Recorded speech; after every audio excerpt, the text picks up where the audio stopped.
sa kalung dum tu nang nghe hi ni kanun ram tu lo alung tu nang zua pa pe chun nu kan ni hun ka phak le li changa be hi ka chak thei be le ka thak lel be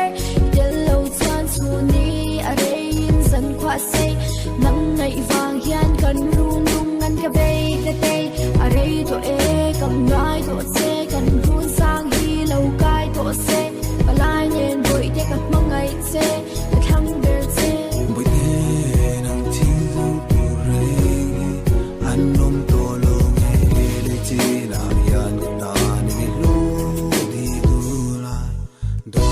tin chang la ya nang zo me ren la kun do ma ngai che boi te ma ngai che do tin chang la ya nang zo me ren la kun do ma ngai che boi te ma ngai che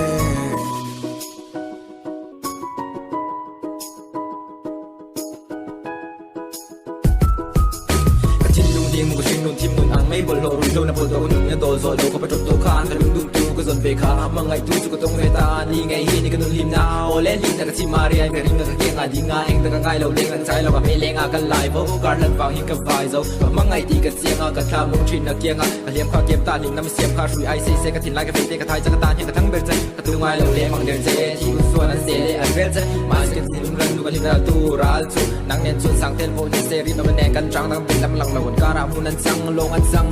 sang long e